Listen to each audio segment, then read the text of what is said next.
அதாவது மக்களே, நம்ம ஆவலோட எதிர்பார்த்த இன்னைக்கான செகண்ட் ப்ரோமோ வந்து ரிலீஸ் ஆயிருக்கு. இந்த ப்ரோமோவை பார்க்கறதுக்கு நானும் ரொம்ப ஆவலோட இருந்தேன். ஏன்னா தம்ப்நெயில் அந்த மாதிரி வந்து இருந்தது. என்னடா இது விஜய் சேதுபதி பேசுறதுக்கு பதிலாக விக்ரமை போட்டு வச்சிருக்காங்களே அப்படிங்கிற மாதிரி யோசித்தேன். உள்ளர போய் பார்த்தா பரபரப்பான சண்டை விக்ரமுக்கும் திவ்யாவுக்கும் முட்டிக்கிட்டு வந்து நிற்குது. Don't talk about my wife, அவங்க வந்து இந்த இடத்துல கண்டஸ்டன்ட் கிடையாது, அவங்கள பற்றி பேசுறதுக்கு உங்களுக்கு எந்த ரைட்ஸும் கிடையாது அப்படின்னு சொல்லி விக்ரம் ஒரு பக்கம் கத்திக்கிட்டு இருக்காரு. இன்னொரு பக்கம் நீ தானே உங்கள் ஒய்ஃபை பற்றி பேசின, அதனால தானே நான் பேசினேன் அப்படின்னு சொல்லி திவ்யா ஒரு பக்கம் கத்திக்கிட்டு இருக்காங்க. டேய் என்னடா பண்ணிட்டு இருக்கீங்க அப்படின்னு சொல்லி பயங்கர பரபரப்பாக ப்ரோமோ வந்து போயிட்டு இருக்கும்போது சரி கொஞ்சம் கீழே ஸ்க்ரோல் டவுன் பண்ணி பார்க்கலாம் அப்படின்னு சொல்லி ஸ்க்ரோல் பண்ணி பார்த்தா, அடா பாவிங்களா இப்படியாடா கமெண்ட் அடிப்பீங்க, கொஞ்சம் கூட உங்களுக்கெல்லாம் மனசாட்சி இல்லையாடா? அவனுக்கு ரெண்டு பேரும் முட்டிக்கிட்டு மோதிக்கிட்டு அடிக்கிற அளவுக்கு சண்டை போட்டுட்டு இருக்காங்க. இவங்க என்னடா நான் கமெண்ட் அடிச்சிட்டு இருக்கானுங்க. அதுவும் என்ன கமெண்ட் தெரியுமா? ஏய் டேய் அமித் மாமாவுக்கு கோவம் வந்துருச்சு அப்படின்னு சொல்லி கமெண்ட் அடிச்சு வச்சிருக்காங்க. இன்னொருத்தன் டேய் விக்ரம் அண்ணினாக மாறிய தருணம் அப்படின்னு சொல்லி கமெண்ட் அடிச்சு வச்சிருக்காங்க.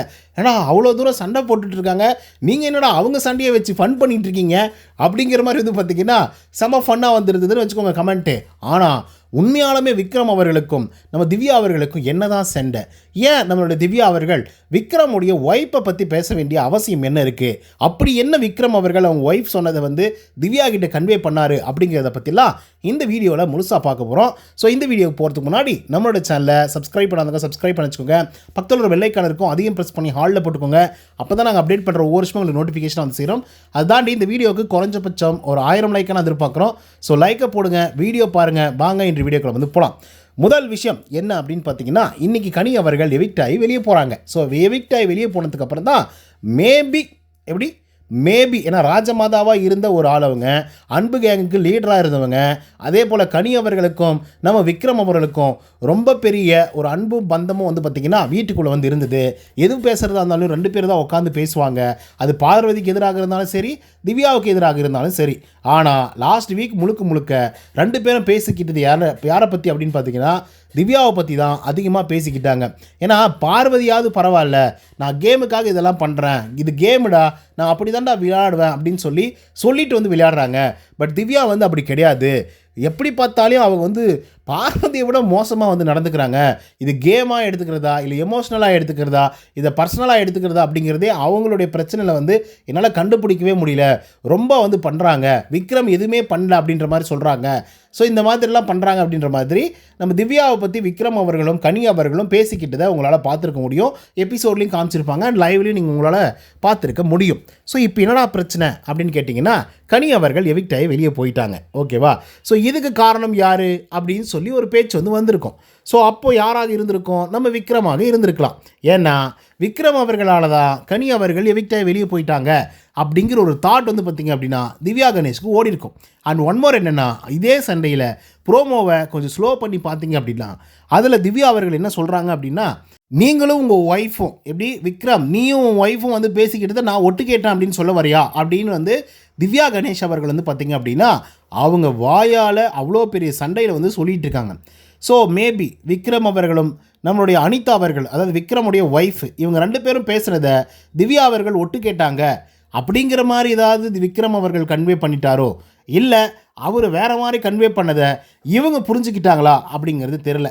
ஏன்னா எப்படி பார்த்தாலையும் விஜய் சேதுபதி கண்டிப்பாக ஒரு கேள்வி கேட்பாப்பில், ஃபேமிலி ரவுண்டை பற்றி மறுபடியும் கேட்கறதுக்கான வாய்ப்புகள் இருக்குது.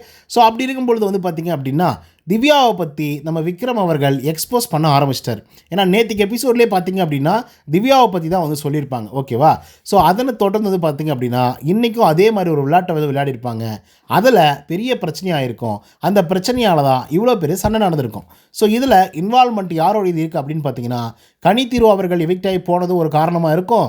அண்ட் ஒன் மோர் என்னென்னா, நம்மளுடைய விக்ரம் அவர்களும் அவங்களுடைய ஒய்ஃபும் ரெண்டு பேரும் பேசிக்கிட்டதை ஒளிஞ்சு கேட்டேன் அப்படின்ற மாதிரி திவ்யா மேலே அக்யூசேஷன் நம்மளுடைய விக்ரம் வச்சாரா என்னன்னு தெரியல. ஆனால் திவ்யா அவர்கள் வந்து பார்த்திங்கன்னா அதுதான் சொல்கிறாங்க. ஸோ அப்படி ஒரு வேளை நம்ம விக்ரம் அவர்கள் அப்படி ஒரு அக்யூசேஷன் வச்சுருந்தாங்க அப்படின்னா அது மிகப்பெரியிலும் ஒரு குற்றம். அதே போல் நம்மளுடைய திவ்யா கணேஷ் அவர்கள் சொல்கிறாங்க இல்லையா, அதாவது நீங்களும் உங்கள் ஒய்ஃபை வந்து பேசிக்கிட்டு இருக்கீங்க அப்படின்னு சொல்லி. ஸோ அந்த ஒரு விஷயம் அவங்க ஒய்ஃபை பற்றி அவங்க ஒரு கண்டஸ்டண்ட்டாக இல்லாத போது அவங்கள பற்றி பேசுகிறது அப்படிங்கிறது ரொம்ப பெரிய தப்பு. உள்ளே இருக்கக்கூடிய கண்டஸ்டண்ட்டுகளை பற்றி பேசுங்க, தப்பு கிடையாது. ஓகேவா? இதே விஷயம் தான் எப்ஜே அவர்களுக்கு நடந்தது. எப்ஜே அவர்களை பற்றி பிரஜன் அவர்கள் வந்து அவங்க அப்பாவை பற்றியும் அவங்க அம்மாவை பற்றியும் இந்த பாலை யாருக்கு ஊற்றுவான்? அவங்க அப்பாவுக்கு ஊற்றுவானா இல்லை அவங்க அக்கா தங்கச்சிகளுக்கு ஊற்றுவானா அப்படின்னு சொல்லி கேட்பார்ல. ஸோ அதுக்கு என்ன பிரச்சனையாக இருந்தாலும் இங்கே இருக்கக்கூடிய கண்டஸ்டண்ட்டுங்கிட்ட மிக நேர்மையாகவும் அதே போல் டைரக்டாகவும் அதே போல் எவ்வளோக்கு எவ்வளோ வன்மம் இல்லாமல் அந்த வார்த்தைகளை கொட்டாமல் எவ்வளோ தூரம் ஒரு உரையாடலை கொண்டு போக முடியுமோ அவ்வளோ தூரம் கொண்டு போங்க அப்படின்னு சொல்லி எஃப்ஜேவுடைய விஷயத்திலே வந்து சொல்லியிருப்பாங்க. ஸோ அதே போல் தான் விக்ரமோடைய விஷயத்திலையும் நடக்க போகுது. ஸோ திவ்யா அவர்கள் மறுபடியும் அவங்களுடைய ஒய்ஃபை பற்றி பேசுகிறது அப்படிங்கிறது வந்து பெரிய பெரிய தப்பு. இன்கேஸ் அவங்க ஸ்டார்ட் பண்ணி இருந்திருந்தா, இன்கேஸ் நம்மளுடைய விக்ரம் இருக்கார்ல அந்த மனுஷன் வந்து நானும் எங்கள் ஒய்ஃபும் உட்காந்து பேசிகிட்டு இருக்கும்போது ஒட்டு கேட்டாங்க, இந்த மாதிரி வந்து பார்த்திங்க அப்படின்னா ஏதாவது ஒரு பதில்கள் வந்தது இல்லை அவங்க சொல்லியிருக்காங்க அப்படின்னா அது வந்து விக்ரமுடைய தப்பாகும். ஸோ இதனால் ஒரு பெரிய பிரச்சனையும் வந்து பார்த்திங்கன்னா பிளாஸ்ட் ஆகிருக்கு. இதுலேயும் குறிப்பாக திவ்யா கணேஷ் இருக்காங்கள்ல, அவங்க வந்து சொல்கிறாங்க, என்ன சொல்கிறாங்க அப்படின்னு பார்த்தீங்கன்னா, இவருக்கு வந்து எமோஷ்னலான மாதிரி, அதுவே எங்களுக்கு ஏதாவது எமோஷ்னல் ஆச்சு அப்படின்னா அது எமோஷ்னலே கிடையாது அப்படிங்கிற மாதிரி வந்து சொல்கிறாப்புல அப்படிங்கிற மாதிரி திவ்யா கணேஷ் அவர்கள் வந்து சொல்கிறாங்க. ஸோ அதுக்கு வந்து விக்ரம் அவர்கள் காலில் விழுந்து வேணால் மன்னிப்பு கேட்கிட்டா, நான் சாரி கேட்டுறேங்க அப்படின்ற மாதிரி அவர் தப்பு பண்ணியிருக்காரு. அதனால தான் அவர் காலில் விழுந்து மன்னிப்பு கேட்டிருக்காரு. ஸோ அதனால் திவ்யாவை மட்டுமே நம்ம வந்து பாயிண்ட் அவுட் பண்ணி இவங்க தான் தப்பு பண்ணியிருப்பாங்க அப்படிங்கிறத சொல்ல மாட்டோம். ஏன்னா விக்ரம் அவர்கள் வந்து எப்பவுமே தப்பை வந்து ஒத்துக்கக்கூடிய ஒரு ஆள், மற்றவங்கெல்லாம் ஒத்துக்க மாட்டாங்க. குறிப்பாக நம்ம பாரு மாதிரியான ஆளெல்லாம் தன்னுடைய தப்பை உணர்றதுக்கும் ஒத்துக்கிறதுக்குமே பல மணி நேரங்கள் பல நாட்கள் வந்து ஆகும், இந்த பேட் டச் மாதிரி. ஓகேங்களா? ஏன்னா அதெல்லாம் அப்பயே வந்து இல்லைப்பா நான் தப்பாக தான் சொல்லிட்டேன், அது தப்பாக கன்வே ஆகிருக்கு, சாரி அப்படின்னு சொல்லி கமருதீன் கிட்ட சொல்லியிருந்தா இவ்வளோ தூரம் வரைக்கும் அது ஒரு பெரிய பிரச்சனையாக உருவாகிறதுக்கான வாய்ப்புகளே வந்து இருந்திருக்காது. பட் விக்ரம் அப்படிப்பட்ட ஒரு ஆள் கிடையாது. டக்குன்னு வந்து பார்த்திங்கன்னா தப்பு தன்னோடது இருந்தது அப்படின்னா டக்குன்னு சாரி கேட்டுருவாப்புல. ஸோ காலில் விழுந்து சாரி கேட்கும்போது என் காலில் எதுக்குங்க விழுறீங்க அப்படின்னு சொல்லிட்டு தான் திவ்யா கணேஷ் அவர்கள் அடுத்த கட்டத்துக்கு வந்து பார்த்திங்கன்னா ட்ரிகர் பண்ணுறாங்க. ஓகேவா? ஸோ ஒரு விஷயத்தை முடிக்கணும் அப்படின்னு சொல்லி விக்ரம் எதிர்பார்க்கும் பொழுது அதுக்கு முடிக்க முடியாது அப்படின்னு சொல்லி திவ்யா அவர்கள் வந்து பார்த்திங்கன்னா மறுபடியும் பேசும்போது தான் அந்த பிரச்சனை வந்து பெருசாகுது. குறிப்பாக நீங்களும் உங்கள் ஒய்ஃபும் வந்து பேசிகிட்டு இருக்கிறத நான் ஒட்டு கேட்குறேன் அப்படின்ற மாதிரி தான் எனக்கு காதில் விழுது. ஸோ இப்படி வந்து சொல்லும் பொழுது அதுக்கு வந்து நம்ம விக்ரம் அவர்கள் பயங்கரமாக ரியாக்ஷன் வந்து கொடுக்குறாப்புல. ரியாக்ஷன்னா பயங்கர மோசமான ஒரு பயங்கர கடும் கோவத்தில் வந்து பார்த்திங்க அப்படின்னா ஒரு ரியாக்ஷன் வந்து கொடுக்குறாப்புல. எங்களுடைய ஒய்ஃபை பற்றி பேசுகிறதுக்கு நீ யார் அப்படின்ற கேட்குறாங்க, என்ன ரைட்ஸ் அப்படின்னு கேட்குறாங்க. ஸோ அவங்க வந்து இங்கே ஒரு கண்டஸ்டண்ட்டாக இல்லை, ஸோ அப்படி இருக்கும்போது நீங்கள் என் ஒய்ஃபை பற்றி பேச வேண்டிய அவசியம் இல்லை அப்படின்ற மாதிரி ஒரு பயங்கரமாக கத்தி கூச்சல் போட்டு ஒரு சண்டை வந்து நடந்துகிட்ருக்கு. ஸோ அந்த இடத்துல கமருதீன், வினோத், அதுக்கப்புறம் சுபிக்ஷா இவங்க எல்லாருமே வந்து இருந்துகிட்ருக்காங்க. ஸோ இது எவ்வளோ தூரம் பெரும் பிரச்சனையாக வந்து மாறுமோ அப்படின்றத நம்ம பொறுத்திருந்தால் பார்க்கணும். ஸோ நெக்ஸ்ட் வீக் வந்து கண்டென்ட் வந்து கிடச்சிருச்சு. ஸோ கண்டிப்பாக விக்ரம் திவ்யா இப்படி தான் வந்து போயிட்டுருக்கோம். பட் பொறுத்திருந்து பார்ப்போம். ஆனால் திவ்யாவையும் நம்பக்கூடாதுங்க. திவ்யா ரொம்ப ரொம்ப ரொம்ப கொஞ்சம் மோசமான ஒரு ஆள். ஓகேவா? என்ன அது பெருசாக தெரியுறதில்ல, அவ்வளோதான்.